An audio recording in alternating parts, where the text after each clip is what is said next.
Mas vai falar sobre sexualidade, engraçado isso, né? Para começar, vocês vão perguntar também, né? Por que esse sobrenome Abdo, igual da Carmita Abdo, né?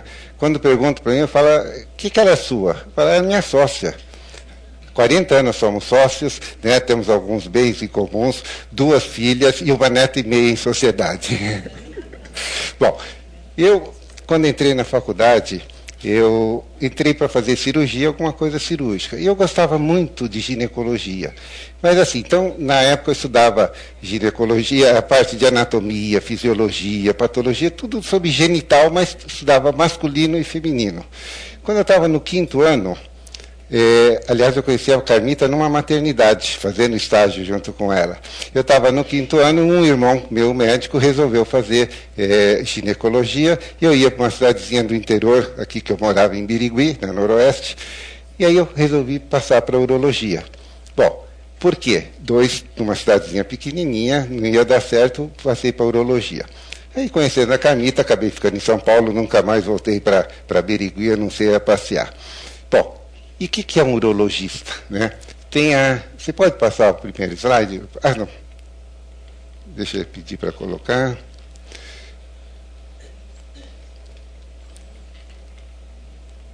Não está indo. Ah, desculpa. Bom, então, esse slide aqui está mostrando o seguinte, que o urologista cuida do aparelho urinário feminino, tanto o nome uro de urina, cuida do aparelho urinário masculino. Os 2 aparelhos urinários são praticamente iguais até um determinado ponto. E ele cuida também do genital masculino. A grande diferença entre o homem e a mulher é que esse é o aparelho feminino. Você vê, o aparelho urinário composto dos 2 rins, um de cada lado, composto de umas cavidades que se juntam num canalzinho chamado ureter e que leva a urina até a bexiga.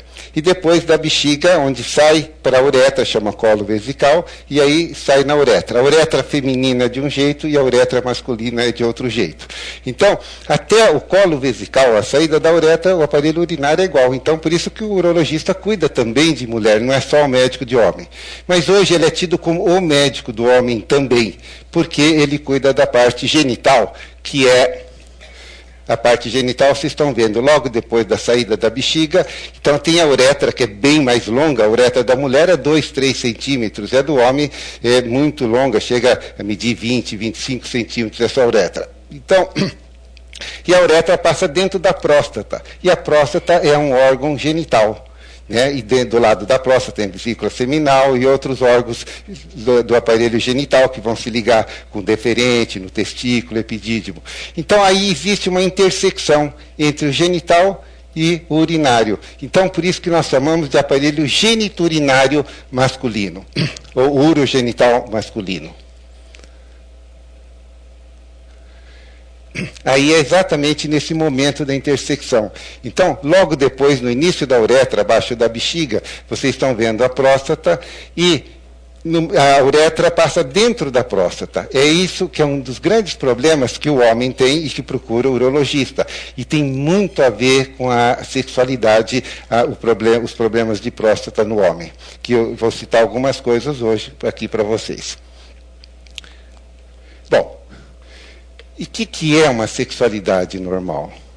Começar através de como funciona, né? Existe um chamado ciclo de resposta sexual. Esse ciclo de resposta sexual foi inicialmente programado para ambos os sexos, tanto homem quanto mulher. Hoje se admite que a mulher tem um ciclo um pouquinho diferente, a resposta dela é um pouco diferente. Porque a do homem é assim, começa com um desejo que vem de um estímulo visual, tátil, auditivo, e aí, depois desse desejo, ele entra numa fase de excitação.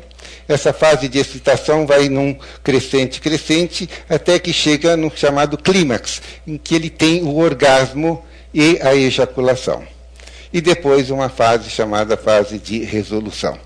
A gente fala orgasmo e ejaculação, porque, na verdade, eu vou citar, quando eu falar dos distúrbios do orgasmo e da ejaculação, são 2 fenômenos completamente diferentes.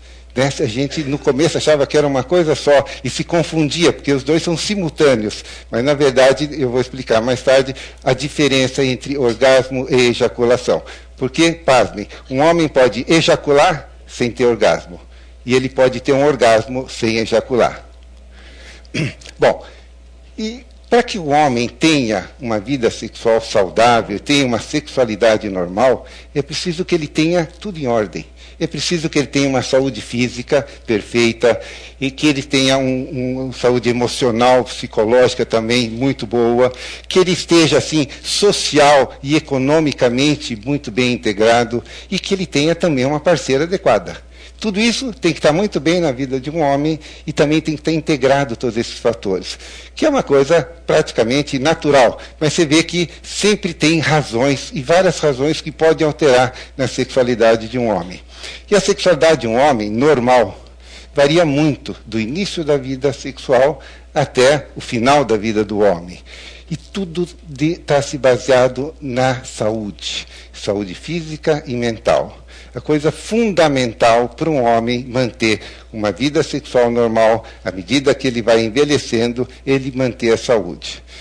Porque as doenças são também um dos grandes fatores que levam às disfunções sexuais. Se um homem de 90 anos, 95 anos, tiver uma saúde razoavelmente física, esse homem está apto a ter uma atividade sexual. É claro que não na mesma intensidade, né, que tem um jovem, né? Tudo tem o seu ritmo na vida. Então, um jovem pode ter uma libido muito maior, muito mais acentuada, tem muito mais destreza, atividade física, do que já uma pessoa de meia idade ou uma pessoa já de bastante idade. E a necessidade também varia muito. A libido, com o tempo, diminui. Com o tempo vai diminuindo.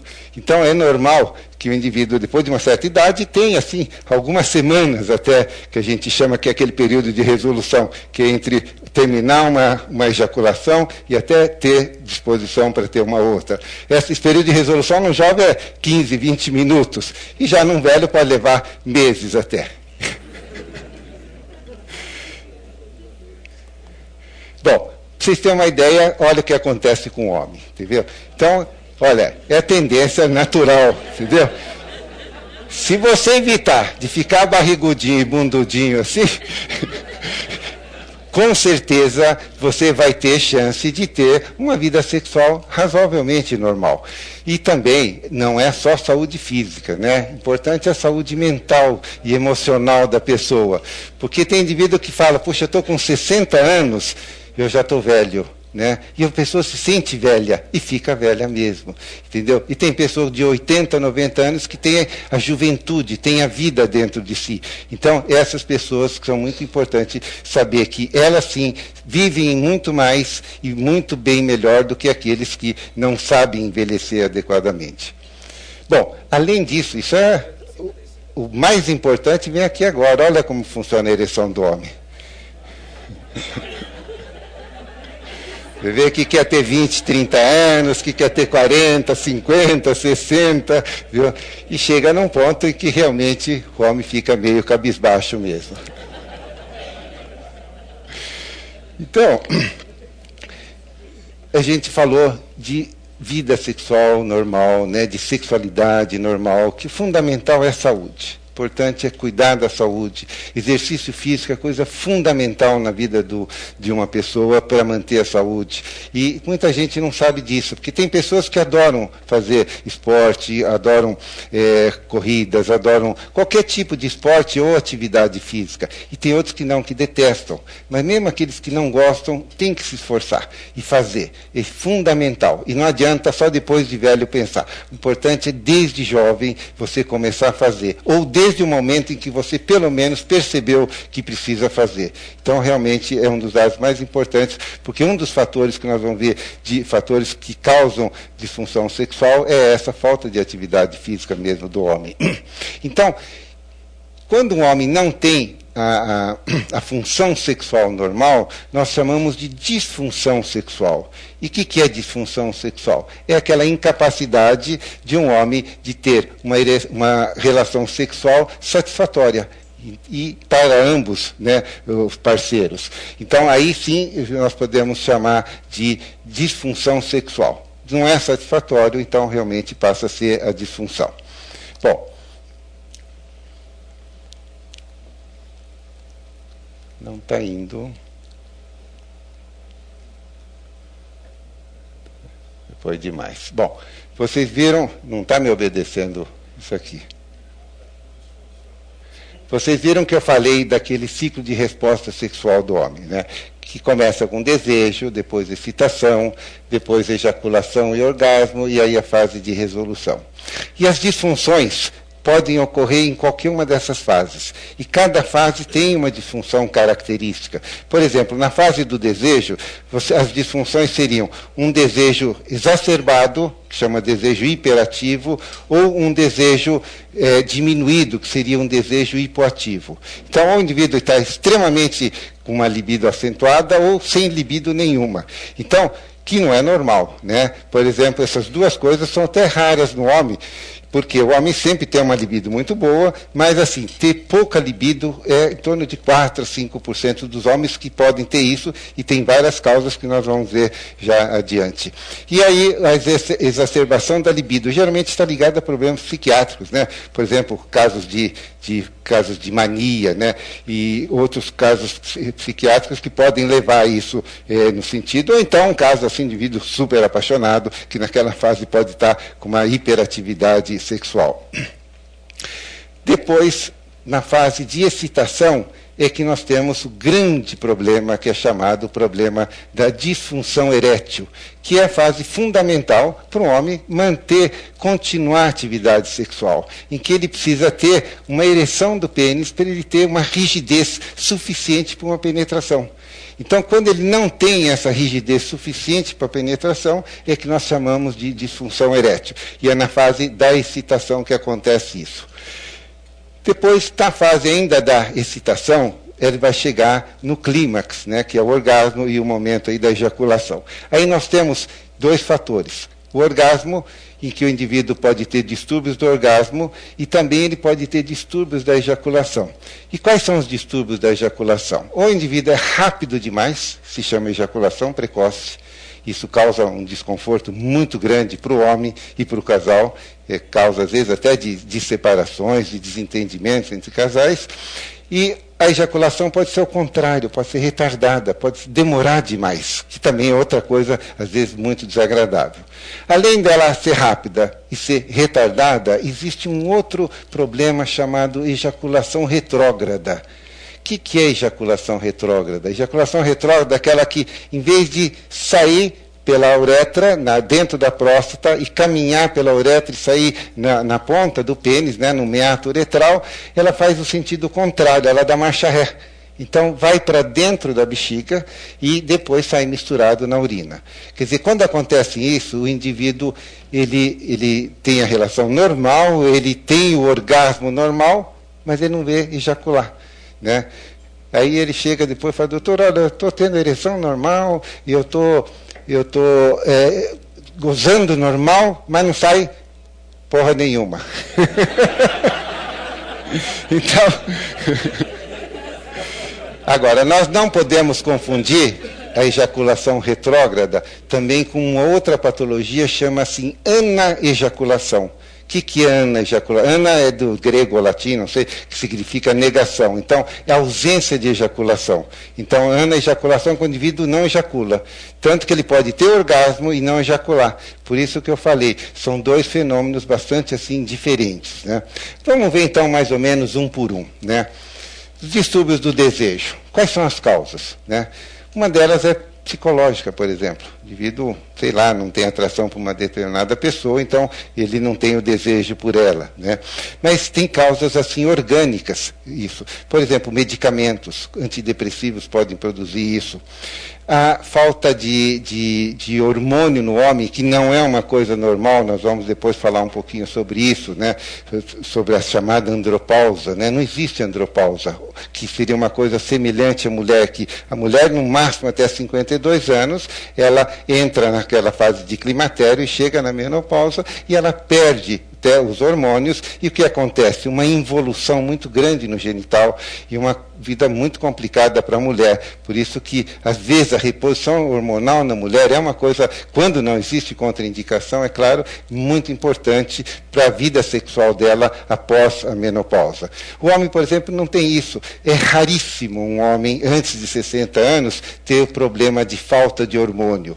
Então, como não existe andropausa, nós, na urologia, convencionamos chamar esse problema de hormônio no homem, essa falta de hormônio masculino, a diminuição do hormônio, que também em termos médicos se chama hipogonadismo, nós chamamos de distúrbio androgênico do envelhecimento masculino.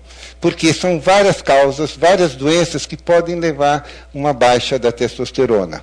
Depois de 60 anos, até 20% dos homens pode ter isso. Por exemplo, diabetes é uma doença que pode levar a isso também. E depois de 60 anos, então, pelo menos 80% dos homens morrem com hormônio normal.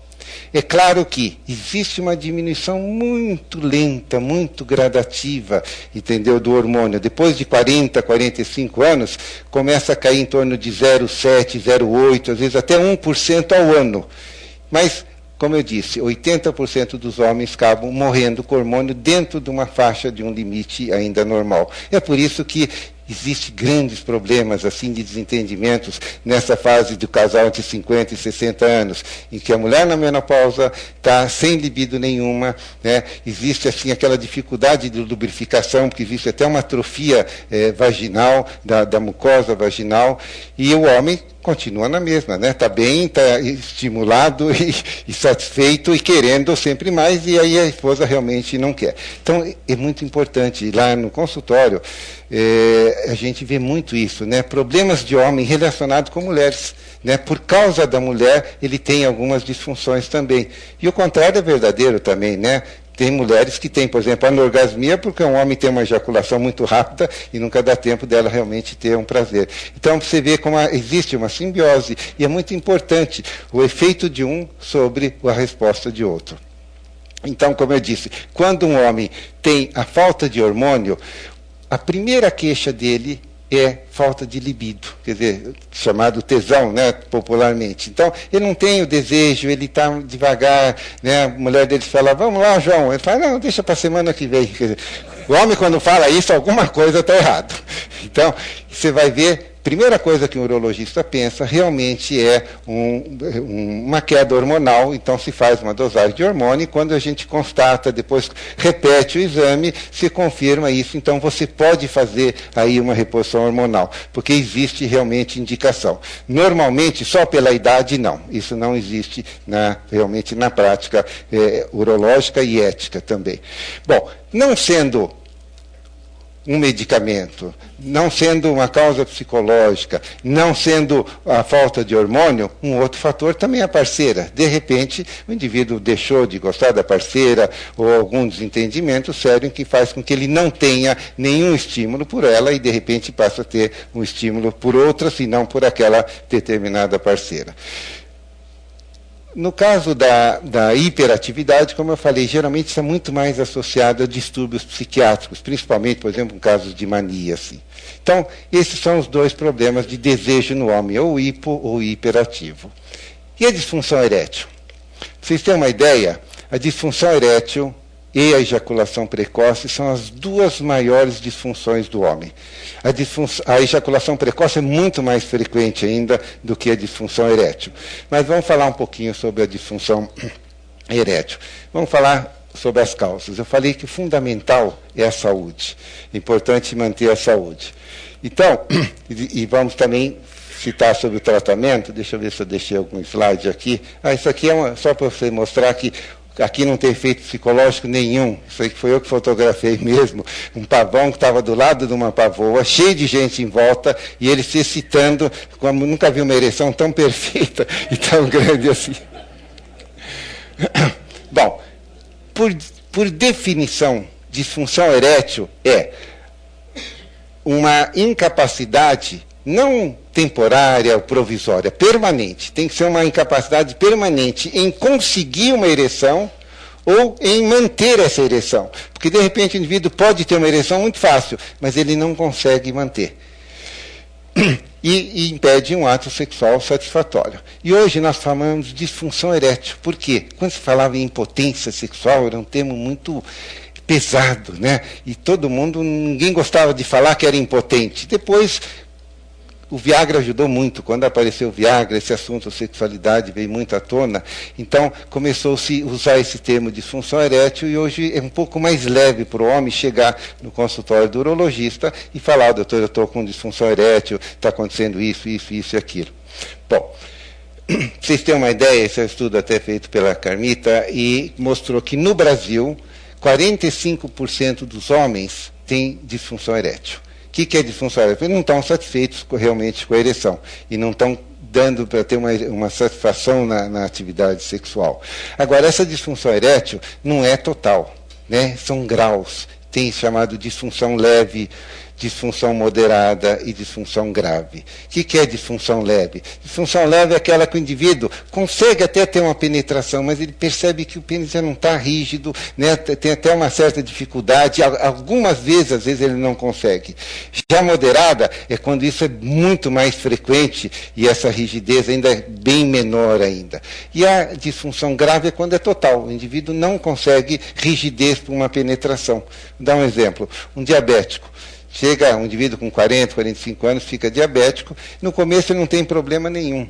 E diabetes, ela dá um problema na microcirculação, né? E depende muito da microcirculação para o enchimento do pênis na ereção. É o enchimento dos corpos cavernosos que vão dar a rigidez. Então, o que acontece num paciente diabético? Ele se excita, ele tem o desejo, está lá, naquele momento, nas fases preliminares, o pênis entumece, mas ele não endurece. Fica que nem uma Maria Mole, quer dizer, então ele não tem aquela rigidez. Isso sim é disfunção erétil.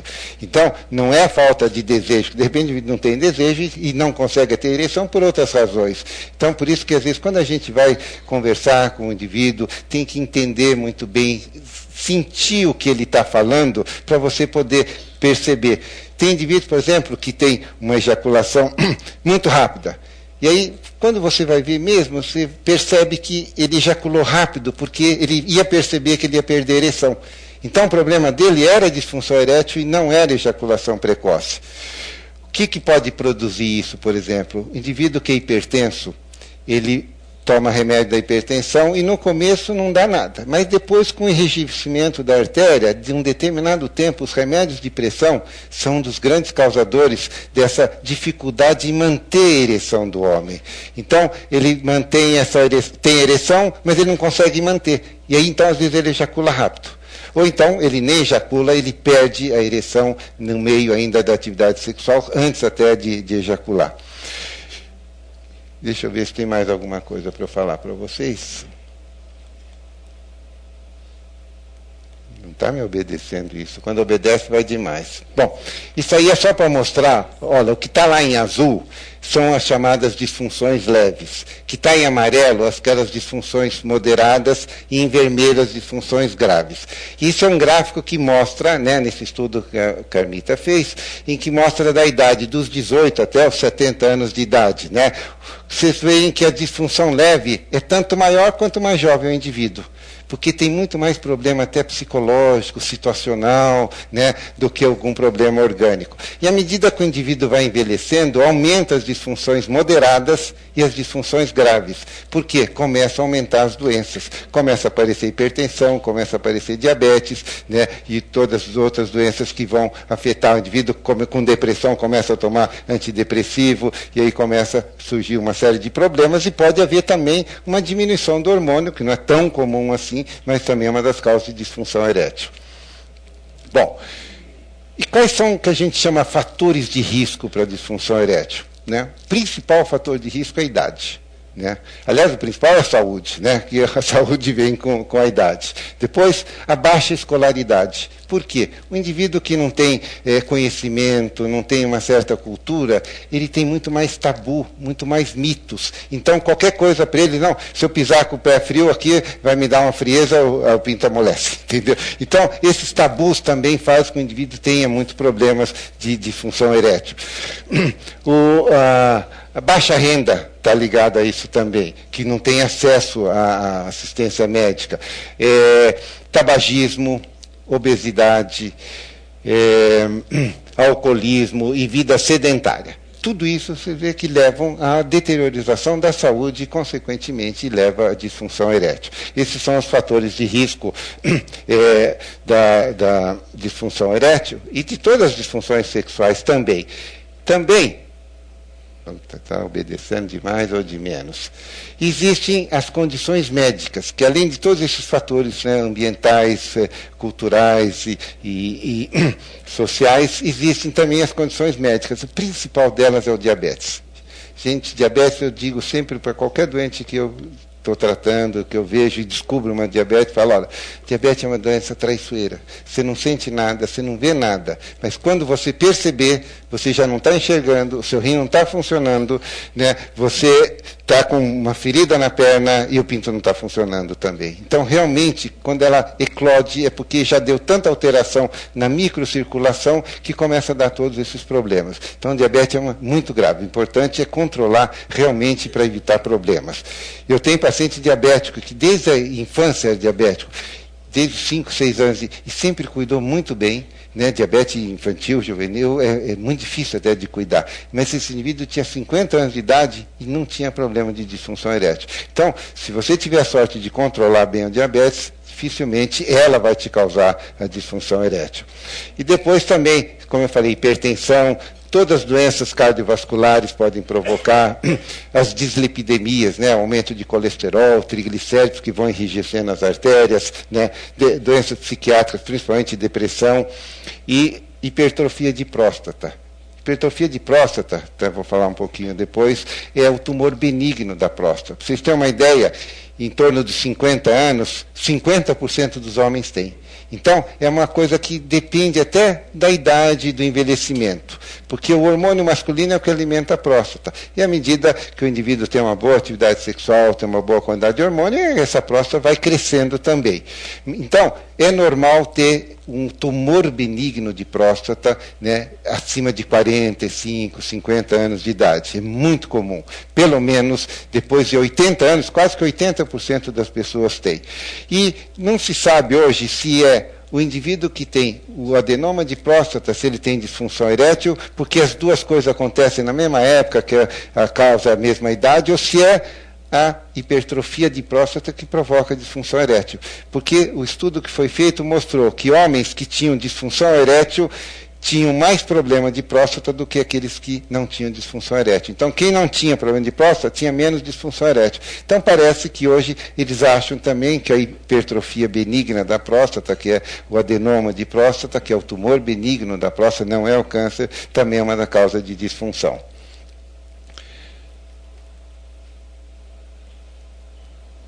Bom, então, nós vimos aí todas as disfunções, né, que era o desejo, a disfunção erétil, as disfunções ejaculatórias, distúrbio do orgasmo e a dispareunia. Bom, esse slide está aí, é que eu esqueci de tirar, não devia estar. Bom, como é que a gente faz, então, para tratar ou para prevenir a disfunção erétil no homem?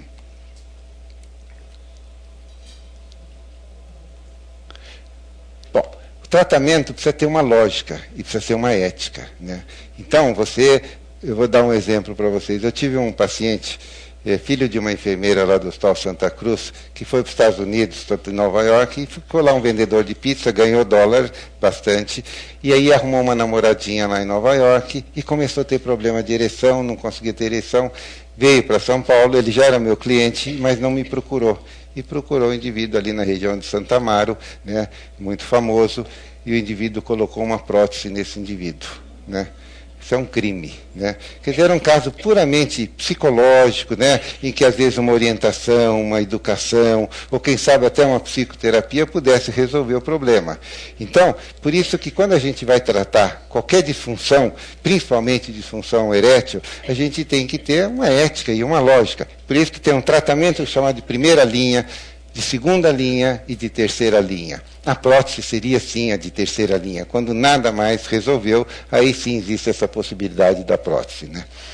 O tratamento da primeira linha, deixa eu então falar, que é o tratamento da primeira linha? Primeiro, mudar aquela vida do indivíduo. Se o indivíduo chega gordinho, você já sugere para ele emagrecer. Se ele está diabético, vamos tratar esse diabetes direito. Se está hipertenso, de um colesterol, triglicéridos. Então, cuidar da saúde de uma maneira geral. Se o problema é psicológico, às vezes uma orientação, o próprio urologista, quando é uma coisa simples, né? De repente o indivíduo só trocou de namorado e começou a ter. Então, aí quando você conversa um pouquinho, mostra, às vezes o indivíduo consegue entender e resolver. Quando é um pouquinho mais complicado, você vai mandar para o psicólogo, para o psiquiatra, que aí precisa realmente de uma terapia para resolver o problema psicológico. Quando é um problema hormonal, é só repor hormônio. Então, é essas coisas que se faz. E também, o que a gente usa hoje? Esses remédios que ajudam a ereção. Né? Todo mundo conhece o Viagra, que começou em 98, né? O primeiro remédio a aparecer. Depois o Viagra, 5 anos depois, apareceu 2 remédios quase que simultâneos, que é o Cialis e o Levitra. E agora, recentemente, né, já faz 3 anos, um laboratório aqui da região de Campinas, o Cristália, desenvolveu um Viagra, que a gente chama, tipicamente brasileiro, né, e que eles chamam com o nome comercial de Eleva. Então, nós temos 4 remédios aqui no Brasil: o Viagra, o Cialis, o Levitra e o Eleva. Todos esses remédios são chamados assim, inibidores de fosfodiesterase 5. O que é? É um grupo de remédios que tem a mesma função, como se fossem antibióticos, né? Como se fossem antidepressivos ou analgésicos. São remédios diferentes, mas todos eles agem da mesma maneira e da mesma forma. Como é que eles agem? Eles agem assim, eles facilitam a ereção. Nenhum desses remédios provoca ereção. Então, se eu tomar ele e ficar aqui, não acontece nada, ficar falando com vocês. Mas se eu tomar e eu me excitar por alguma razão, aí eu vou ter uma ereção. Então, eles agem no meio de uma série de reações químicas que levam ao enchimento de sangue no pênis, então facilitando a ereção. E é muito engraçado isso, que quando a gente receitava Viagra para um paciente, e ele chegava, falava, não vou falar para minha mulher não, né? O homem não gosta, primeiro por orgulho, né? Não queria admitir que precisava tomar aquilo lá. Mas a maioria das mulheres virava para ele e falava o seguinte: mas você precisa tomar Viagra para ter relação comigo? Quer dizer, como se o problema fosse ela, né? Como se ela já não tivesse tão interessante ou tão atraente assim. Então ela sempre põe a culpa. Na verdade, o problema era dele. Por isso que quando às vezes vai a mulher junto, a gente sempre explica isso, porque assim tira pelo menos esse peso da cabeça dela. Então esses remédios fazem isso. Cada um tem uma certa característica, né? Por exemplo, o Levitra é um remédio que age muito rápido, né? Por quê? Porque ele é absorvido rápido, né? O Viagra, por exemplo, é um remédio também, não age tão rápido, mas um pouquinho um pouquinho mais lento do que o Levitra, mas é muito bom para casos assim, orgânicos também, diabetes. O Cialis, que também é muito bom, ele tem um tempo, não é mais forte não, ele tem um tempo de ação, uma vida mais longa no organismo. Então, o que acontece com a diferença do Cialis, que é uma diferença muito grande com relação aos outros? Se eu tomar o Cialis hoje, numa sexta-noite, e tiver uma relação, depois da relação, o pênis volta a entrar em flacidez, se amolece normalmente. Se daí 2, 3 horas depois eu tiver novamente excitado, tiver uma razão para tomar, eu vou ter novamente uma ereção com facilidade. Se amanhã cedo também, ou amanhã à noite, até domingo cedo. Então, ele age até 36 horas. Já o Viagra e o Levitra agem em torno de 10, 12 horas. Então, se você tomar Viagra e Levitra hoje à noite, até amanhã cedo funciona. Agora, se você tomar o Cialis hoje à noite, vai funcionar amanhã cedo, amanhã à tarde, à noite, e às vezes até domingo cedo. Então, é um pouco mais econômico até esse remédio, né? Não precisa tomar 2 vezes quando você tem uma atividade mais intensa, assim. E também tem outra coisa, né? Se você toma o Cialis hoje e brigou com a mulher, dançou, né?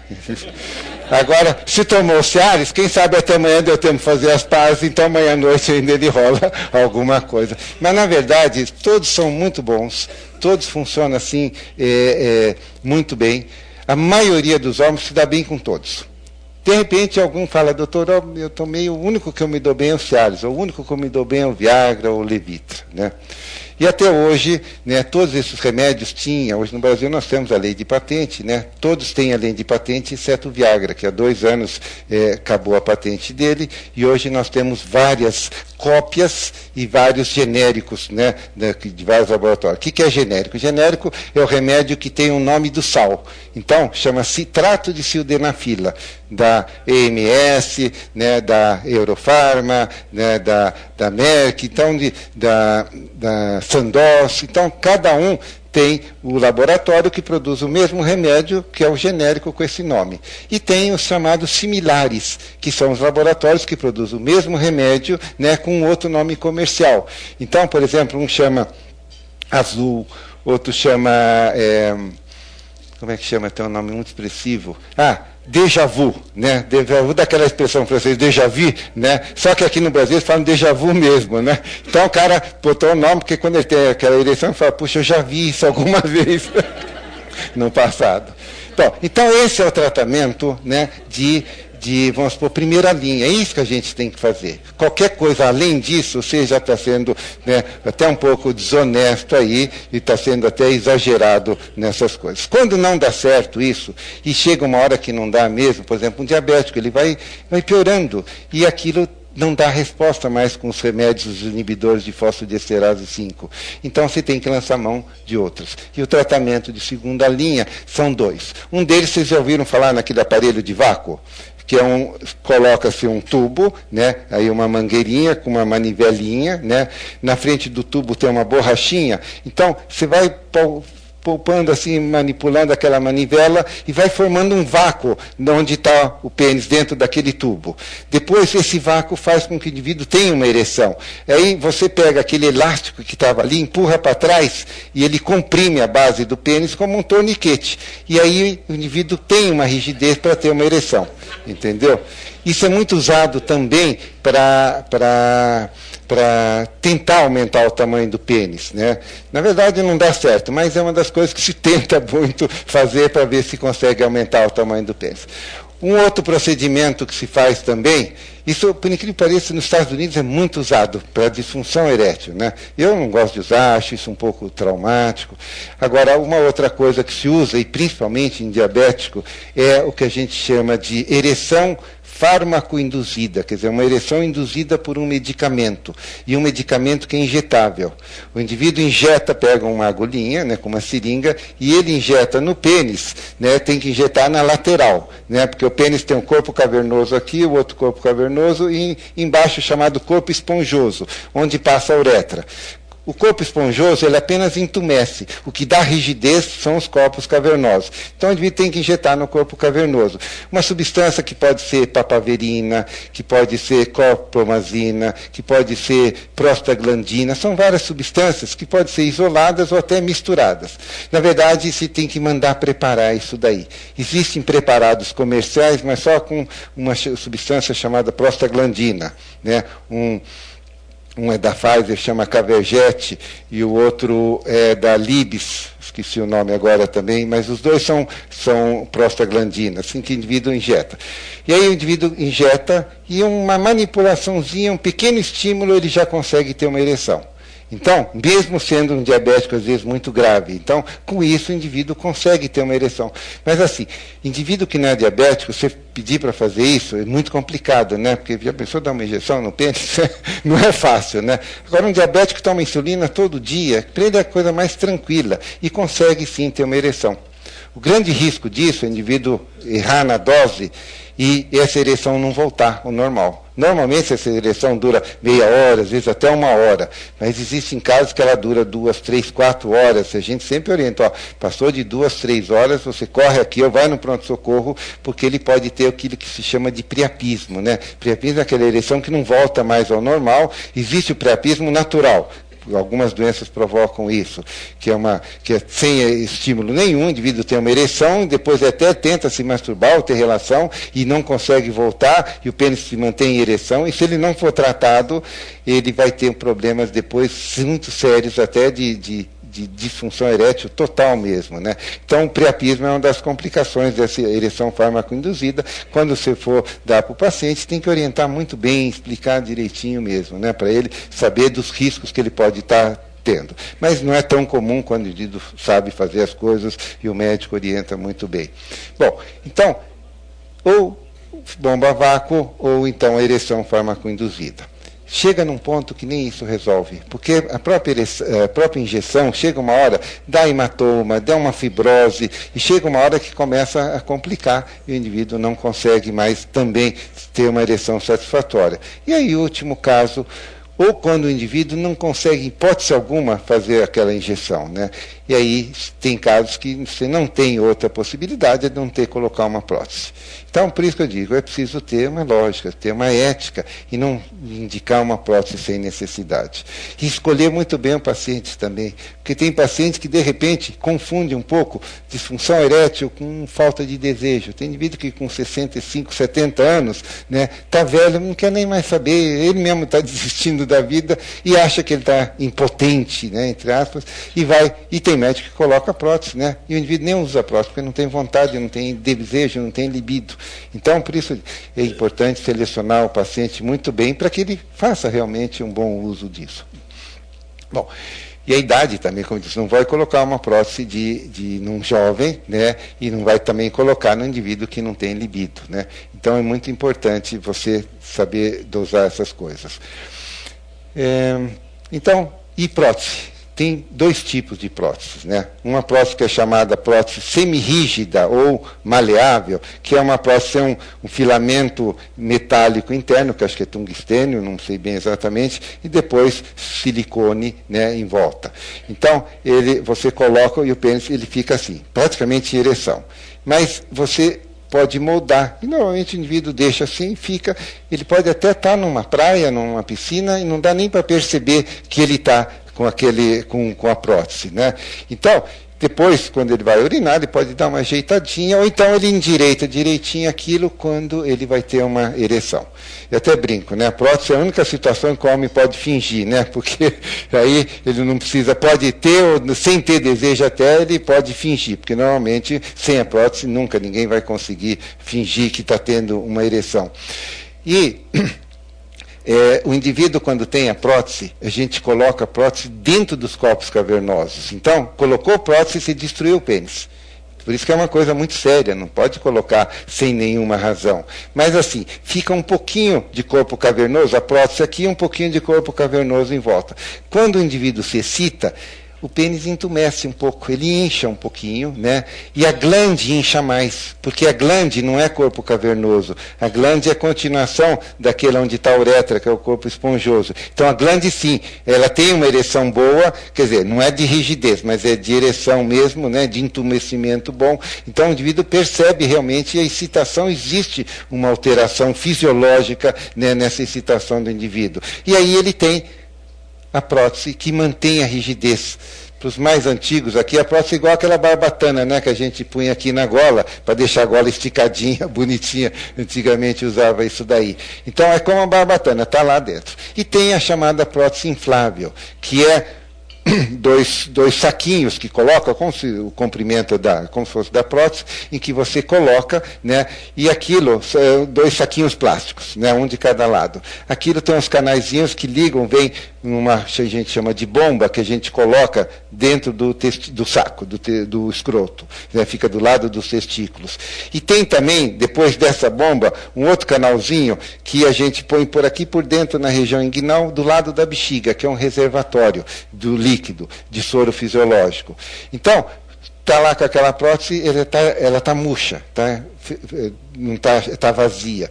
Aí, quando o indivíduo vai ter uma ereção, aí quer ter uma ereção, se excita, ele aperta naquela região onde está no escroto, né, onde está aquela bomba, ele aperta num determinado lugar, que ele já sabe onde é, e o pênis vai crescendo, parece até uma ereção normal. Esse aí o indivíduo até disfarça um pouco, né? Quando a namorada não conhece, ou a mulher não está sabendo, ele faz que está coçando o saco, ele está amassando. Aí o bicho vai subindo. Bom, então, mas e tem uma diferença, é claro que essa é melhor, é mais assim anatômica, né? Mais assim, socialmente até mais aceita. A diferença é o preço, né? Uma custa 5 mil, outra 50 mil, né? Só o material. Então, realmente essa diferença. Bom, vamos, gente, acho que eu estou me delongando um pouquinho. Vamos falar da ejaculação um pouquinho, rapidinho. Bom, Lembra, eu falei, ejaculação é uma coisa, orgasmo é outra, né? Qual que é essa diferença? Meu Deus. Olha lá. Ejaculação é um fenômeno extremamente físico, né? Que é a eliminação do esperma. E o orgasmo é um fenômeno sensitivo, né? Por isso que, por exemplo, a mulher não ejacula, mas ela tem orgasmo, entendeu? Agora, o homem tem as duas coisas. Coincide a eliminação do esperma, né, com a sensação de prazer. Tanto que, como eu falei, um homem pode até ejacular e não ter orgasmo, e pode ter orgasmo sem ejacular. Bom, a ejaculação precoce é quando ela é rápida demais. E como eu falei, essa, junto com a disfunção erétil, são as duas mais importantes e as duas mais frequentes disfunções do homem. E a ejaculação precoce é mais frequente ainda do que a disfunção erétil, porque ela atinge desde jovens, né, até idade adulta. Até velhos, até de bem mais idade. Porque tem casos em que o indivíduo tem ejaculação desde o início da vida sexual. É chamada ejaculação primária. Então, são dois tipos, a primária e a secundária. Então, quando o indivíduo, desde o início, sempre teve ejaculação com qualquer parceira, em qualquer situação, e a vida toda, desde que ele já está casado há 10, 15, 20 anos, continua com ejaculação, esse é chamado ejaculador precoce primário. Quando o indivíduo é normal e, de repente, numa determinada fase da vida, sei lá, a perda de um ente querido, ou, sei lá, uma separação, uma companheira nova, a perda de emprego, quer dizer, o indivíduo pode ter uma ejaculação precoce e essa é chamada secundária.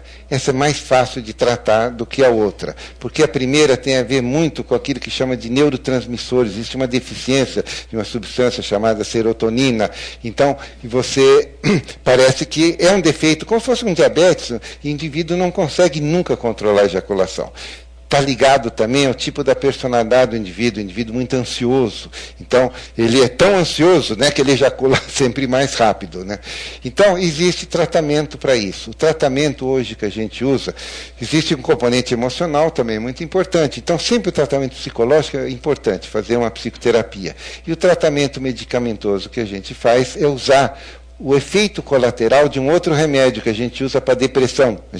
Os psiquiatras usam para depressão. Então se descobriu que esse remédio provoca um efeito colateral. O indivíduo que está com depressão vai no psiquiatra, né, e ele está querendo se matar, está chorando o tempo todo, o psiquiatra dá um antidepressivo para ele, aí ele, 2 meses depois, ele volta, doutor, estou ótimo, não quero mais me matar, estou mais animado, já comecei a trabalhar de novo, mas, doutor, eu vou ter relação, não consigo gozar.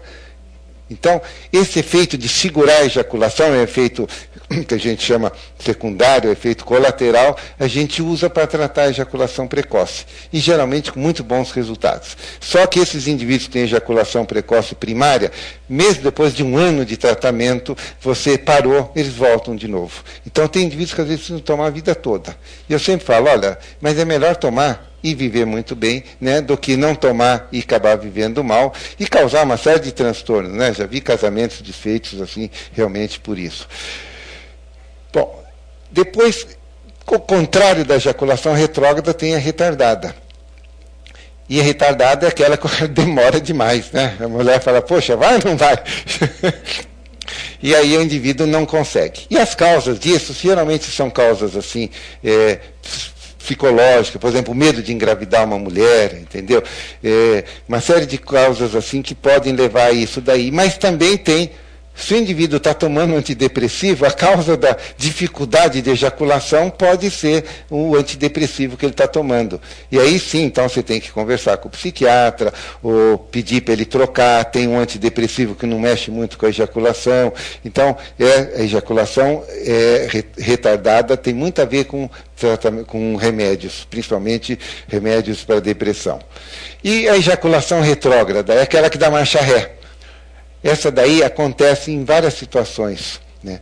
Doenças, por exemplo, diabetes e alcoolismo, que dão também alterações nos nervos periféricos, né? Então existe uma discinesia, né? Uma falta de contração do colo vesical na hora que sai o esperma, né? E abertura do esfíncter uretral. Então, Quando isso fecha um aqui e abre o de trás, então dá marcha ré, entendeu? E aí o esperma volta para dentro da bexiga. Diabetes, alcoolismo provoca isso daí. Doenças neurológicas, por exemplo, mesmo esclerose lateral múltipla, trauma raquimedular, indivíduo que fica paraplégico, então tem muita ejaculação retrógrada.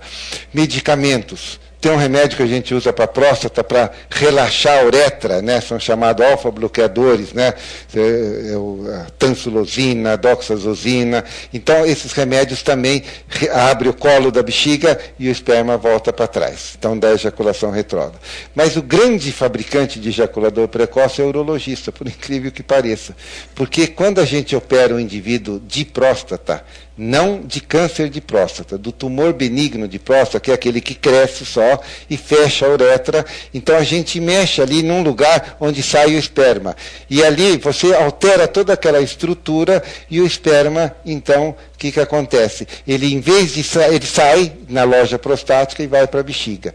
Então o indivíduo, depois dessa operação, quase que 100% dos indivíduos, seja ela cortando ou aquela feita pelo canal, chama ressecção endoscópica, o indivíduo tem realmente ejaculação retrógrada.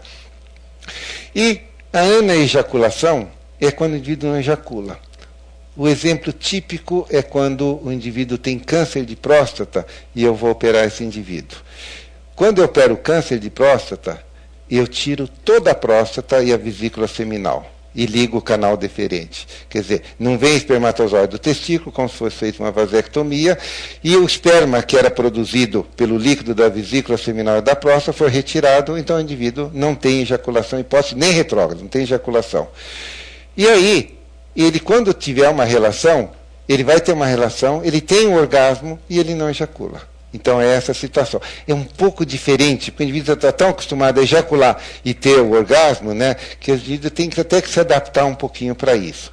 É que na cirurgia de próstata, do tumor benigno, nós não tiramos a próstata. Você só tira um miolo dentro dela, entendeu? Que é aquilo que está obstruindo o canal, a uretra, para o indivíduo poder urinar bem. Então o indivíduo fica com a próstata. Tanto que quem opera do tumor benigno, depois de alguns anos, ainda pode até ter câncer de próstata, porque ele precisa ser acompanhado. E quando você tira no câncer, você tira tudo, o indivíduo realmente não ejacula. Só que quando você opera de câncer de próstata, é um preço alto que o homem paga, né? A chance de disfunção erétil é muito grande e a chance até de incontinência urinária também existe, até 30%. É claro que em graus variáveis. E a ejaculação, a disfunção erétil pode chegar até 50%, 60%. Depende muito também da idade do indivíduo, né, da atividade sexual que ele tem. Se é um indivíduo muito ativo, com certeza ele consegue recuperar. Então esses indivíduos que recuperam, eles conseguem ter o orgasmo sem ejacular. Bom, continuando mais um pouquinho, deixa eu ver o que tem agora. Isso tudo eu falei sobre ejaculação precoce. O que eu queria falar é que 25% dos homens, esse é um estudo feito no Brasil, aqui também pela Carmita, e que 25%, cada 10 homens, cada 4 um tem. Então, 25% é o mais frequente das disfunções do homem, né? E das ejaculações, a primária é a mais frequente. 75% dos homens têm a primária e só 25% aquela secundária, que é mais fácil de tratar. A ejaculação retardada eu já falei, já me adiantei tudo isso. Aqui é só para mostrar para vocês, olha, bem no comecinho da saída da bexiga, no comecinho da uretra, tem um lugar lá escrito duto ejaculatório. É ali que sai o esperma, vindo da vesícula seminal. Então, quando a gente opera o tumor benigno, é ali que a gente mexe e altera a estrutura anatômica e o indivíduo tem ejaculação retrógrada. As várias doenças, medicamentos e as cirurgias, né, que eu falei que provoca. E a ausência de ejaculação tem psicológicas e tem essas causas orgânicas, como eu falei, né, que a própria cirurgia de câncer de próstata, né. E os distúrbios do orgasmo. Então, vamos para o indivíduo ejaculou. E aí tem distúrbio do orgasmo. Esse distúrbio do orgasmo pode ser, principalmente, a falta de orgasmo. O indivíduo não tem orgasmo. Ou ele pode até ter dor na hora do orgasmo. Por exemplo, o indivíduo tem ejaculação precoce, aquilo mexe tanto com o homem, né, incomoda tanto ele, que às vezes ele vai e ele ejacula e ficou tão chateado que ele não gozou. Sabe, ele ejaculou e, sem gozar. Foi uma coisa muito desagradável até para ele, né? É uma das causas. E outras causas psicológicas também podem fazer com que o indivíduo não consiga ejacular. E as causas orgânicas são todas aquelas doenças também, como eu falei, que podem por causas neurológicas. E uma causa que dá muito problema do orgasmo é a prostatite. O indivíduo que tem prostatite, às vezes, quando ele ejacula, em vez de ele ter orgasmo, ele tem dor, sabe? Uma dor na hora da ejaculação, então não tem orgasmo nenhum. Bom, e por último, tem uma doença chamada dispareunia, né? Que antigamente era só o ginecologista que usava, porque dispareunia quer dizer dor ao ato sexual. Né? E era mulher que tinha dor, né? não conseguia, contraía, né? Principalmente no início da vida sexual. Mas o homem também tem dor, né? E tem de causas psicológicas as causas orgânicas. E muitas das doenças urológicas, né, podem produzir, por exemplo, a fimose, né? Uma irritação que dá no pênis, né? Quando o indivíduo não é operado de fimose, não é feita a circuncisão, é muito comum o homem ter uma irritação, chama bala no post-it. A glande fica vermelha, o prepúcio também hiperemiado, e aquilo arde, depois ele vai ter relação, às vezes até machuca, né? Tanto que isso vai indo, vai se repetindo, chega uma hora que, você fazendo a circuncisão, a postectomia, desaparece esse problema. E tem uma doença também chamada parafimose, que é quando o indivíduo tem a fimose é quando você não consegue arregaçar. Ou arregaça, tem um anel que estrangula um pouco. Quando você arregaçou a glande, aquele anel estrangulou aqui é a base da cabeça do pênis, e aquilo incha, forma um inchaço enorme, né? Parece um sapo, assim, ó. E aquilo não volta mesmo, o indivíduo tem que ir num pronto-socorro, e o médico ou tenta reduzir aquilo cruentamente, quando não dá, ele é obrigado a fazer um piquezinho naquele lugar que está estreito, né? E aí ele consegue reduzir e depois desinchar aquilo e programar uma cirurgia retirada aí do excesso de pele, né? Eu falei a prostatite também. Prostatite é aquilo lá, na hora da ejaculação ele tem dor, entendeu? É uma das causas de dispareunia. E a outra causa é a doença de Peyronie. Vocês já ouviram falar da doença de Peyronie? Doença de Peyronie dá em quase que 10% dos homens, viu? De 5% a 10% depois de 50, 60 anos. Ninguém sabe por quê. Olha, ela foi em 1763 descrita pela primeira vez por um francês chamado Jean-Marie de la Peyronie, e ele ficou com o nome da doença. É uma doença que faz o seguinte: aparece um caroço no pênis. Na verdade, esse caroço é uma cicatriz no corpo cavernoso. Então, naquele local, a gente não sabe a causa até hoje. E como não sabe a causa até hoje, também não sabemos o tratamento adequado até hoje. Tem muitos tratamentos, mas nenhum deles é muito eficiente. Então, nesse local onde acontece esse nódulo, essa cicatrização, essa fibrose. Então, se você tem os dois corpos cavernosos aqui, e você tem um nódulo aqui, esse corpo cavernoso enche de sangue e esse aqui não. Então, o que acontece? Enche de sangue de um lado e do outro não, o pênis curva assim, entendeu? Então, tem casos assim violentos. Às vezes uma curvatura pequenininha, não atrapalha nada, mas tem curvaturas violentas em que você precisa corrigir cirurgicamente. Mas não nessa fase. Na fase inicial é que o indivíduo tem dor, sem explicação nenhuma. Ele fala: doutor, eu tive ereção, quando eu tenho ereção, eu tenho dor no pênis. E ainda não tem nenhum nódulo. Depois de um determinado tempo é que aparece esse nódulo. E aí é uma das causas de dor. Bom, gente, acho que eu já falei demais. Estou à disposição agora. Se alguém quer fazer alguma pergunta. Pois não. Bem, agora você ajuda eu aqui. Doutor, agora vamos fazer uma fase de consultório. O doutor vai passar por cada um de nós, fazer uma consulta. Não, nada disso. Vai, tudo bem. Não é, doutor? Não, o problema é que ele vai ficar sempre do amigo, não é dele. Não, mas foi ótimo, né? Essa qualidade de informações que o doutor Afife nos trouxe para refletir sobre o que é sexualidade normal. Aliás, essa seria a primeira pergunta, doutora Afife, que eu gostaria de lhe fazer. Mas é interessante essa preocupação, doutora Afife, para apresentar para a gente todo um projeto de qualidade de vida, né? De saber que a gente pode ser feliz, né? Mesmo com uma sexualidade em várias fases da vida. E derrubando mitos e preconceitos, né? Que são extremamente importantes nessa fase. Então, quem quiser, levante a mão. Nós temos perguntas da internet. Ele é o primeiro, também. Depois a procurem, mocinha, né? Ser objetivos, que eu sei que todo mundo está querendo perguntar. Obrigado. Então, temos bastante tempo. Aguardem só um segundo que a câmera chegue até vocês, porque estamos gravando tudo, né?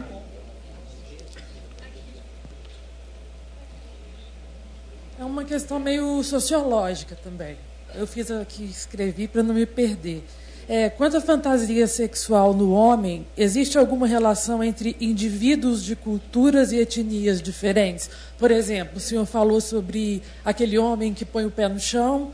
Aí eu pergunto, o índio pode ter uma fantasia sexual? O homem do campo pode ter uma fantasia sexual? Eles podem ter também um fetiche? Eu acho que sim, porque isso é mais instintivo até da pessoa. Eu acho que o ato sexual é uma coisa até instintiva. E a criatividade é uma coisa que vem de várias culturas. Cada cultura pode ter uma determinada criatividade, como pode ter também alguns mitos, alguns tabus. Eu acho que é possível, né? Qualquer um, em qualquer cultura, em qualquer etnia, qualquer raça, eu acho que pode ter fantasias também, né? Então, acho que é uma coisa natural da própria sexualidade de cada um. Agora, quer dar o microfone? Desculpa. Boa noite, doutor. Boa noite. Estou de costas para vocês, perdão. Viu? Meu nome é Adriana, eu sou vendedora de artigos eróticos, tenho uma loja aqui em Campinas.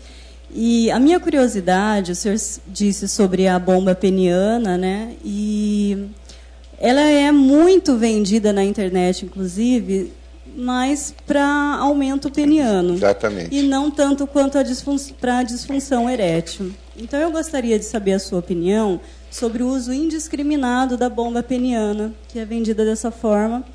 E mesmo as próteses, essas cirurgias que são feitas para a disfunção erétil, quais são, de fato, os tratamentos, o que pode ser feito para quem quer realmente um aumento peniano? Na verdade, o uso da bomba, como também aqueles extensores do pênis, né, são traumáticos às vezes podem provocar traumatismos e lesões assim importantes assim no pênis, né? E ela no Brasil é muito pouco usada, mas assim, por exemplo, diabético usa, né, e nos Estados Unidos usa muito para disfunção erétil. Mas de uma maneira geral, essa história, né, de aumentar o tamanho do pênis, né, então isso chama muito e vende muito realmente o indivíduo quer ter um aumento do pênis. Você sabe que para o homem, né, o tamanho do pênis é igual ao salário, né? Salário sempre falta um zero, para o homem sempre está faltando alguns centímetros, né? E, na verdade, isso, para nós, urologistas, não tem a mínima importância, né? O importante é o indivíduo ter uma boa função erétil, ter uma boa libido. Então, isso não altera em termos de qualidade de atividade sexual. Mas é uma questão de pessoal de cada homem, de orgulho também, de querer ter o pênis. E até hoje, por mais que a gente tente, existem várias cirurgias no sentido de procedimentos, né, ainda todos no sentido assim, ainda investigatórios, né, não existe nada que prove do ponto de vista científico em que você consiga fazer realmente um aumento adequado do pênis. A gente vê muito em consultório, muitas complicações. É comum. Outro dia chegou um indivíduo lá com o pênis totalmente deformado porque se injetou uma substância, microglânulos e não sei o que, nem me lembro do que é, um plástico, alguma coisa, em que aumentava a espessura do pênis e de repente aquilo ficou todo deformado e realmente a gente vê muita complicação e muitos problemas nesse sentido. Então o que a gente sabe é o seguinte, esse uso dos extensores e também de bombas, eles podem machucar o pênis e ser traumáticos até, dependendo da maneira que o indivíduo usa, se ele se exagera demais, entendeu? No vácuo que ele produz. Então, ele pode até lesar. Mas se ele usar com uma certa parcimônia, não vai alterar grandes coisas, né? E também não vai aumentar o tamanho. Dizem que não aumenta o tamanho do pênis. Quer dizer, até hoje nada foi provado que isso, cientificamente, que aumenta o tamanho do pênis. Vamos lá. Boa noite, doutor. Boa noite. O senhor falou a respeito, meu nome é Luiz Figueiredo, também atuo na área de saúde, mas não sou dessa sua área, não. O senhor falou, eu quero fazer uma pergunta para o senhor a respeito de uma coisa que atormenta os homens, principalmente depois de uma certa faixa etária, que é o exame de toque da próstata. Existe um tabu a respeito de ir lá, uma vez por ano, fazer o exame de toque. Gostaria que o senhor falasse a respeito dos cuidados que o homem deve ter com a próstata e para evitar o câncer de próstata, que é uma coisa que atormenta a cabeça do homem depois de uma certa idade. Sim, principalmente o câncer, o preço que o homem paga para tratar do câncer, né? Então, se ele for muito feliz, ele sai do câncer e fica quase que normal, mas nem sempre ele tira o câncer e fica, né, livre de problemas como disfunção, incontinência urinária. Bom, cuidado com a próstata. Primeiro, não pode ter medo do toque, né? Eu sempre brinco, olha, toque não dói. É porque, normalmente, quando vai fazer o toque, o indivíduo contrai, né? Não é natural e normal, então ele acaba contraindo, né? E eu sempre falo, olha, procura relaxar, só não goza, né? Então, eu falo, olha, eu costumo ser muito carinhoso, viu? Não fica tranquilo, né?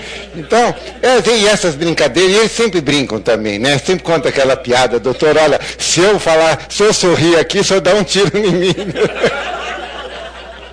Então, tem que vencer um pouco esse medo, né? Na verdade, não dói o toque. Ele é discretamente desconfortável, mas muito pouco, né? Primeiro a gente introduz o dedo no reto, né? Que não é o toque ainda, né? E aí você sente o ânus te apertasse, né? Porque contrai totalmente. Depois, eu sempre explico, depois que eu introduzir o dedo no reto, eu vou sentir a próstata com um dedo, né? E com isso eu sinto o tamanho dela, eu sinto a consistência dela e eu sinto se existe algum nódulo. A próstata tem essa consistência aqui de um músculo. Quando de repente eu ponho o dedo e sinto alguma coisa durinha como osso, é um nódulo, isso pode ser um câncer. Pode ser, não necessariamente, mas pode ser. Então, quando o indivíduo tem um caso de câncer de próstata na família, por exemplo, o pai, um tio, o avô, então, é importantíssimo que dos 40 anos de idade em diante ele vá anualmente ao médico, em que ele faça o toque, que é importante, mas não é o mais importante, que ele faça o PSA, que é importante, mas também não é o mais importante, que ele faça o ultrassom, que é importante, mas não é o mais importante. Qual que é mais importante? Todos. Porque a possibilidade da gente errar com um dado só é muito grande. Então, quanto mais dados você tiver do toque, do ultrassom, do PSA e da queixa do paciente, da história familiar dele, então a chance da gente errar é menos. E se o indivíduo for todo ano, ele não é que ele vai evitar o câncer. Se ele tiver que ter, ele vai ter. Então, o que vai acontecer? Eu vou descobrir num momento adequado em que eu posso curar o câncer, né? E aí o tratamento, aquilo que eu falei, a retirada total da próstata e da vesícula seminal. Quando o indivíduo se recusa a isso, pode fazer também a radioterapia, quando o câncer está localizado. Agora, quando o câncer já espalhou os limites da próstata, ou até já deu metástase, não tem o que fazer mais em termos de cura, mas tem um controle. O câncer de próstata, ele vive à base de hormônio masculino. Se eu castrar o indivíduo, que é um preço alto também, né, eu controlo o câncer dele. Então, se chega um indivíduo com 65, 70 anos com câncer de próstata e já está avançado, eu falo, olha, não vou fazer radioterapia nem cirurgia, porque não vai curar. E aí eu proponho, hoje, graças a Deus, existe um remédio em que produz uma castração química. Você dá uma injeção mensal no indivíduo, ou até pode ser trimestral. Essa injeção bloqueia a hipófise para produzir o estímulo do testículo, produzir o hormônio, e o indivíduo para de produzir hormônio. Então, provoca uma castração química. Entende? E o indivíduo não fica afeminado, não, ele continua normal como ele era, entendeu? Não fica com voz fina, não perde barba, nada. E a próstata fica quietinha. E ele pode durar mais 10, 15 anos, 20, e morrer de outra coisa e não do câncer de próstata. Então, eu até brinco, o câncer de próstata é uma coisa que a gente até controla. Agora, se puder curar, melhor ainda, porque se eu operar você, né, jovem ainda, você pode ter, às vezes, uma vida sexual normal e você vai estar com o hormônio normal. Então, e o hormônio é muito importante para o homem, não só pelo lado sexual, porque o hormônio tem a ver com o músculo, tem a ver com o osso, tem a ver com além da libido, né, mas tem a ver com a cognição do indivíduo, né, o raciocínio, o pensamento, né, essa animosidade que o homem tem, essa coragem, né. Então, tudo isso é o hormônio que faz. Eu sempre falo, a diferença do homem e da mulher, do hormônio é o seguinte, né? Imagina aqui, né? Não aqui, não é numa cidadezinha menor do interior, né? Onde tem a casa, tem o murozinho, o portão, aí está chegando o casal e a mulher, que sempre é muito mais sensível, muito mais aguçada, ela escuta um barulhinho ali atrás da casa, aí ela fala para o marido, olha, acho que tem gente ali, será que é um ladrão? Vai lá ver. E o besta vai. Por quê? Porque ele tem testosterona, tem aquela, né, aquele impulso, aquela agressividade, aquela coragem. Né? Então, testosterona é muito importante para o homem, mesmo depois de 60, 70, 80 anos de idade.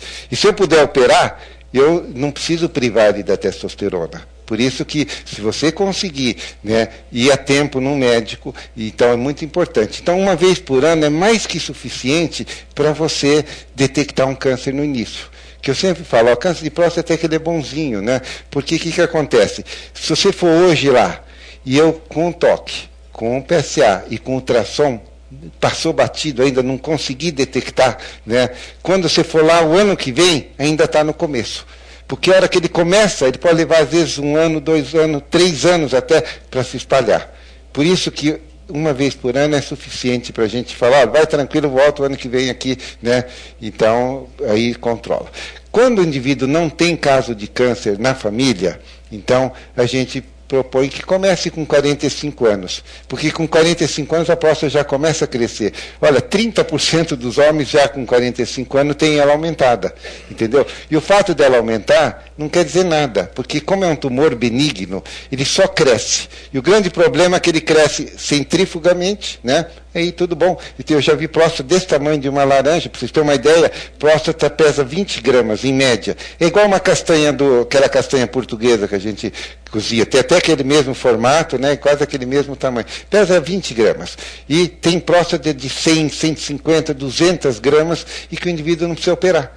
Por quê? Porque não obstruiu o canal. Agora ela cresce assim, mas também ela cresce fechando o canal, e aí sim dá dificuldade de urinar. Então o indivíduo começa a urinar mais fino, ele não esvazia a bexiga direito, então aí começa a urinar com uma frequência maior, porque se não esvaziou, logo ela enche.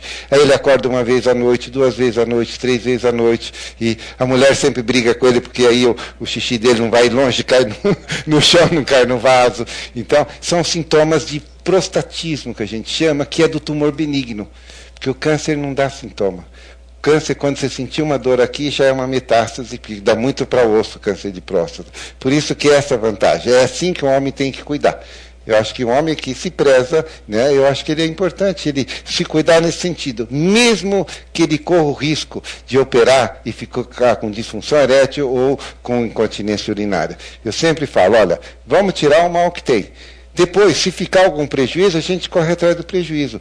Por quê? Eu posso colocar uma prótese, eu posso dar aquelas injeções, ele ter ereção normal, e se tiver incontinência, a incontinência é geralmente muito discreta, coisa que não incomoda a pessoa. Quando ela dá um pulo, né, quando ela corre, pode sair uma gotinha de urina. Mas normalmente, socialmente, não. Mas tem casos graves. 5% pode ficar, sabe, com urina aqui, com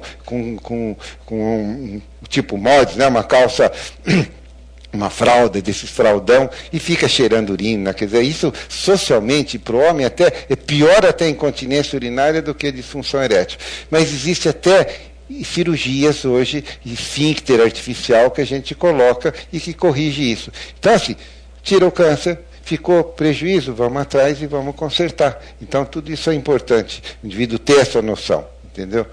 E só um detalhe, quem teve na família um câncer de próstata, o pai, né, um caso como o pai, por exemplo, ele tem uma chance do outro indivíduo que não tem ninguém na família, ele tem chance 2 vezes mais de ter do que o outro que não tem. Mas pode ser que ele não tenha e o outro teve, entendeu? Então, quem tem na família um caso, a chance de ter é 2 vezes mais do que o geral.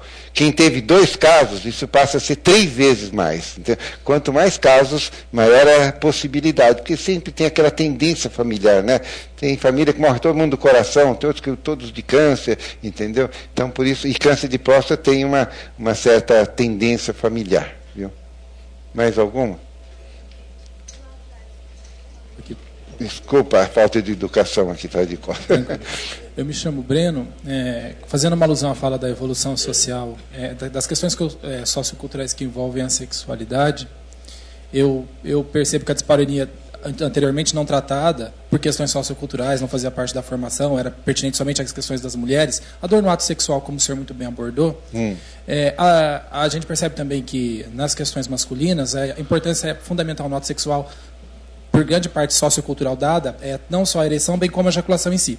O senhor muito bem abordou com propriedade a questão do orgasmo. E eu gostaria de saber por parte do senhor como que a academia em si relaciona a questão do orgasmo, não associado exatamente com a ejaculação, e não somente com algumas patologias que estão citadas aqui, por questões de ordem psicológica, em especial urologista.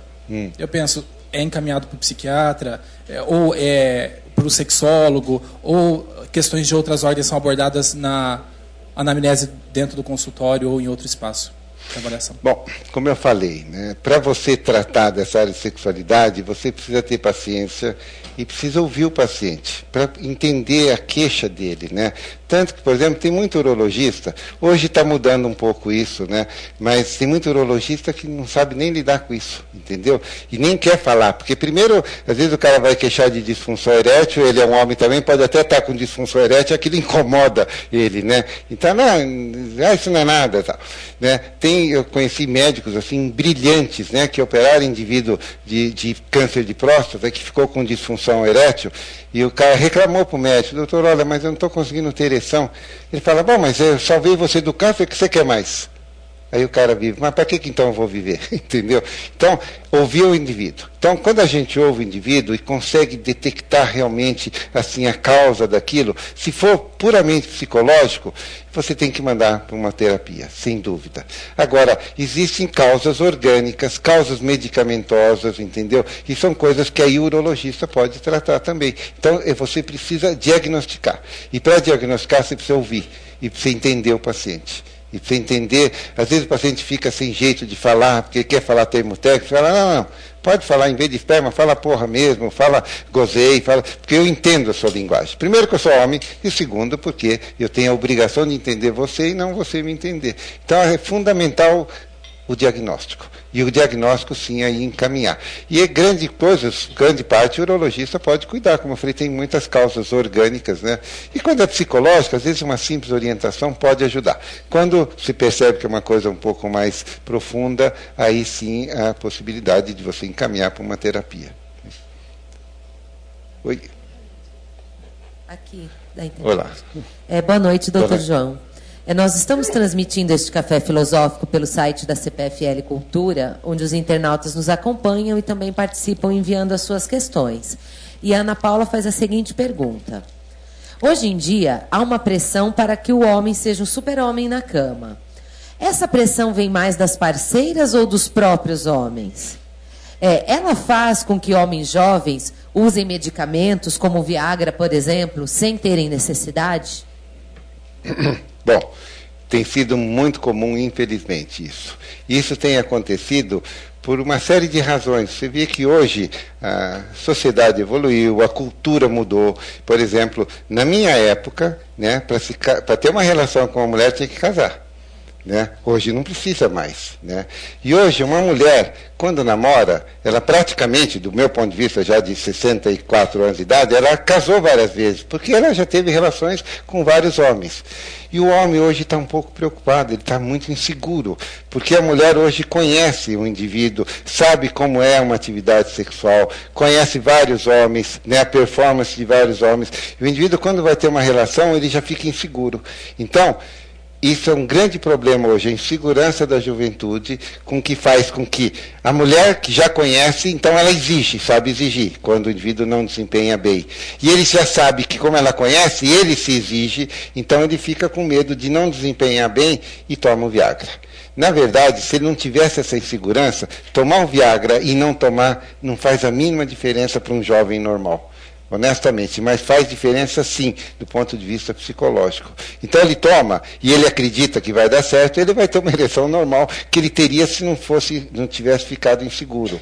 Então, nesse caso, ele acredita que foi o Viagra que fez isso. Na verdade, foi que ele acreditou no Viagra. Se eu desse para ele um placebo, né, um remédio falso, dizendo, ó, isso é o Viagra, né, ele ia tomar e ia ter também a mesma performance, entendeu?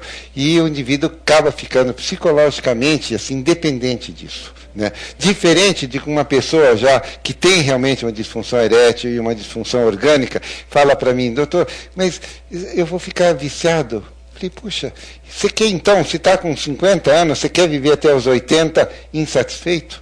Se eu tiver, eu vou tomar e vou viver tendo relação até os 80 e vou ficar satisfeito. Então, você quando tem diabetes não toma remédio? Ele falou, toma. Tem pressão alta, não toma remédio? Então, você quando vai ter relação, você pode tomar esse remedinho e poder ter uma relação normal e boa, né? Até brinco, né? Falar esses remédios não são remédios. Você toma quando quer, se quiser, né? E eu falo, isso não é remédio, isso é uma bênção que Deus mandou para os homens.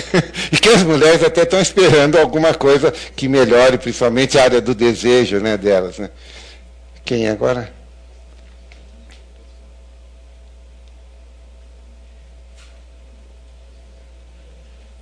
Boa noite, doutor. Tudo bem? Boa noite. Eu gostaria de saber sobre a masturbação. Se ela tem algum assim um malefício de causa de disfunção erétil, essa coisa. Não, nenhum malefício, a não ser psicológico. A culpa, entendeu? De repente o indivíduo acha que masturbou, fica com aquela culpa, né? De repente, quando ainda às vezes é um adolescente, né? O pai, a mãe, não pode, a religião diz isso é pecado. Então, essa culpa, sim, pode fazer mal do ponto de vista psicológico, mas do ponto de vista fisiológico e orgânico, não, porque é uma coisa absolutamente normal na vida do indivíduo e numa determinada vida, entendeu? Agora, é absolutamente normal, vamos supor, na adolescência, né, antes de ter uma atividade sexual regular. Agora, o indivíduo que tem uma companheira e que teria uma atividade sexual regular e que às vezes prefere se masturbar do que ter uma relação, aí alguma coisa está errada, entendeu? Mas assim, que a masturbação provoque alguma coisa, não. O indivíduo que fica um determinado tempo, vamos supor, preso ou viajando e que se masturbe, é absolutamente normal na vida de qualquer homem, porque que é a libido? É uma necessidade do indivíduo. Você não tem sede? Você não tem fome? A libido é isso, é uma fome, uma necessidade de sexo. Então isso é natural, instintivo e faz parte da necessidade de um homem, entendeu? Por exemplo, tem homens, por exemplo, que de repente ou ficaram viúvos, ou de repente a esposa está doente e não querem ter absolutamente nada de uma vida assim que ele achava irregular, fora de casa, então, eles se masturbam normalmente. Eu mesmo até incentivo isso, porque isso faz bem. Eu acho que sexo e manter a sexualidade é como manter a vida, entendeu? Faz parte da vida do indivíduo. Então, uma masturbação nesse sentido eu considero natural e ela não causa nenhum problema.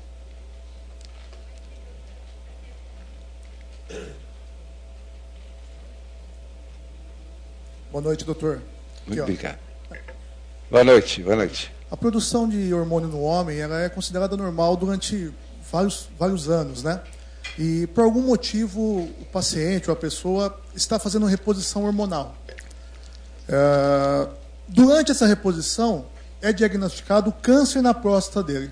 A continuidade dessa reposição potencializa a doença? A continuidade, sim. Não é o hormônio que provocou o câncer. Deixar bem claro isso. Por exemplo, quando eu reponho um homem que precisa de hormônio, eu reponho, cada 3 meses eu faço um exame do PSA e um exame de hormônio. Cada 6 meses eu faço o toque nesse indivíduo, né? E o toque e o ultrassom. Eu vou acompanhando da possibilidade de ele apresentar um câncer. Se ele apresentar o câncer, eu paro imediatamente, né, da reposição hormonal. Tanto que existe hoje, até hoje, né, um problema muito sério na urologia. Alguns dão hormônio para quem já teve câncer de próstata e outros não dão. Né? Mesmo quando a gente considera o indivíduo curado. Se operou o indivíduo hoje, 2 anos depois, o PSA dele está 0, provavelmente ele está curado, né? E ele tem um hipogonadismo, né? O que a gente chama de distúrbio androgênico do envelhecimento masculino. A testosterona está baixa. Então, eu trato esse indivíduo. Trato e continuo, entendeu? Observando. Se eu der hormônio para ele e o PSA subir, é porque ele tinha alguma célulazinha cancerosa lá e que aí o hormônio estimulou o crescimento dela. Até me ajuda o diagnóstico, entendeu? Não é que o hormônio provoca, mas que o hormônio alimenta o câncer, porque o hormônio alimenta a próstata. E o que é o câncer? São células cancerosas da próstata, entendeu? Então, assim, pode ser dado sim, percebeu, tem que parar imediatamente. E mesmo depois que o indivíduo operou do câncer, se a gente tem certeza, pelo menos clinicamente, de que o indivíduo está muito bem e não tem evidência nenhuma da doença, a gente pode dar hormônio quando existe realmente indicação para isso. Próximo. Onde aqui? Pois não. Doutor. Boa noite. Um amigo meu que viveu entre os índios, ele me contou uma vez que o índio não masturba. Ele acredita que masturbação é um ato assim, egoísta. Então, na cultura deles, eu fiquei até impressionado com essa informação. Ele falou, não masturba. Os caras... Então, não sei se o senhor já sabia disso. Não, eu não sabia disso. Eu conheço muito pouco dessas de culturas assim, né, principalmente indígena. O que eu acho é o seguinte, será que isso é normal de todos os índios? Porque, de repente, a cultura deles é para não fazer isso. A religião católica pode falar que é pecado masturbar, né? Quer dizer, nunca vi uma coisa que Deus fez ser pecado, entendeu? Então, será que sozinho ele não faz? A cultura diz para não fazer, a religião também fala para não fazer, mas é uma coisa que eu acho que é indomável até. A sexualidade é uma coisa que brota dentro do indivíduo, né? Então é difícil. Mesmo o indivíduo ele descobre sozinho isso, sem querer se manipulando. De repente ele acorda de manhã com ereção, entendeu? Que é natural. Não sei se vocês sabem, o homem tem um ciclo de hormônio, a mulher é mensal, por exemplo, né? Cada 28 dias sobe e desce. O homem não, é diário. O hormônio do homem, o pico máximo é de madrugada, em torno de 5, 6, 7 horas da manhã. Depois ele vai caindo, ele está mais baixo à noite. E que hora que a gente mais tem relação sexual? Por incrível que pareça, né? Então, o ideal é de manhã. Por isso que é muito comum o homem acordar com ereção matutina. Extremamente comum. Aliás, é uma das perguntas que a gente faz para saber se a causa da disfunção erétil é psicogênica ou orgânica. Se tem ereção matutina, tenho, doutor. Todo dia. Até me incomoda, mas eu vou ter relação, não consigo, não tenho ereção. Entendeu? Isso mostra já olha, isso está cheirando mais psicológico do que realmente alguma coisa orgânica. Oi. Vamos lá. Duas perguntinhas rápidas.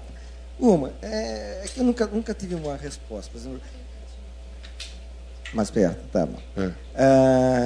Por exemplo, quando abre a torneira, normalmente, até a criancinha, neném, né? E também, às vezes, mas o adulto, vem a vontade de urinar. Quer dizer, qual o mecanismo disso? É psicológico ou é mecânico? E segundo, a frequência da ejaculação, como é que funciona? Por exemplo, tem pessoas que têm uma frequência maior e tem outras que demoram. Aquilo fica depositado internamente ou recicla naturalmente? Bom, com relação a urinar quando abre a torneira, é uma coisa muito mais psicológica. Mas o psicológico dá aquela sensação de saída de água, e vem um estímulo que faz a bexiga contrair, né?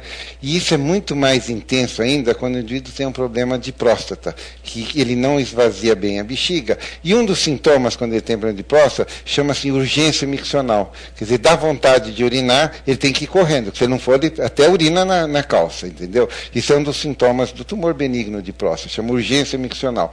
Quando o indivíduo tem um problema, mesmo que ele não está sentindo vontade, de repente abre a torneira e dá aquela vontade. Então parece uma coisa assim, psicológica que estimula, mas é quando o indivíduo já tem. Se eu tiver com a bexiga vazia, você não vai ter isso daí, mesmo que tenha esse estímulo psicológico, né?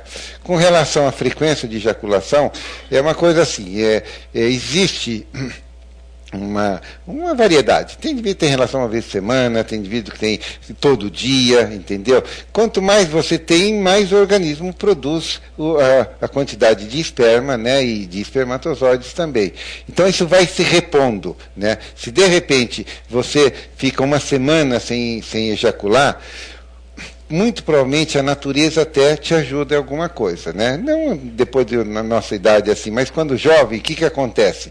Você ejacula à noite dormindo, chama poluição noturna, né? O indivíduo sonha, né, que está tendo uma relação ou que está se masturbando e acaba ejaculando. Então, você vê que a própria natureza faz, se você não esvaziou, então a própria natureza estimula você ejacular, entendeu? Através do sonho. Pronto. A Mércia pergunta quais os problemas que são levados ao seu consultório com mais frequência nos dias de hoje e o que mais perturba os homens? Perturba no sentido do que é a maior preocupação. Bom, como eu disse, a maior frequência, falando em disfunção sexual, a maior frequência é a ejaculação precoce, né? E depois disfunção erétil. As duas são bastante frequentes mesmo, né? E as duas coisas perturbam muito o homem, né? Quer dizer, nenhum homem quer sentir que ele não é normal, né? Ele pode ter, por exemplo, 90 anos de idade, né? Se um dia você falar para esse homem de 90 anos, mesmo que ele não tenha atividade sexual, você falar que vamos tirar esse testículo seu para tratar a próstata, ele não aceita, porque aqui é uma agressão violenta, quer dizer, para o homem. Então, assim, um homem sentir que ele não é homem, entendeu? Quer dizer, ele não é homem, entre aspas, porque ele não consegue ter uma atividade sexual normal, não consegue satisfazer uma companheira, isso é muito pernicioso para o homem, muito ruim para a saúde mental dele. Então eu deixo o indivíduo com uma baixa estima, entendeu? E realmente causa um problema muito sério, né? Quer dizer, essa é o medo do homem, né? A queixa dele. Mas as queixas principais é ejaculação precoce e disfunção erétil. Bom, terminamos Já? o debate. Não temos mais perguntas. Aliás, nós estamos praticamente no fim da gravação. Agradecemos muito ao senhor por essa sua generosa palestra, também o debate. O senhor gostou do debate? Muito bom, muito bom.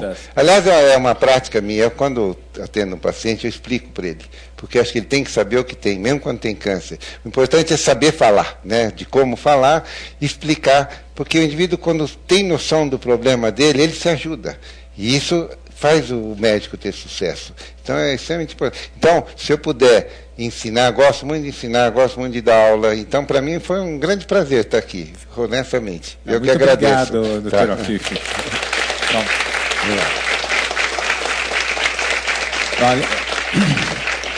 Dois lembretes para vocês todos, né? Amanhã, nesse sábado, amanhã de manhã, às 11 horas, nós teremos um café filosófico especial na Livraria da Vila, né, que está aqui presente conosco, né? Quem quiser dar uma olhadinha, tem o pessoal da Livraria da Vila sempre conosco aqui, pontual. Tem um historiador, José Alves de Freitas Neto, amanhã da Unicamp, que vai falar sobre o tema Quem engana quem? Uma reflexão sobre o desejo de ser mais esperto do que o outro.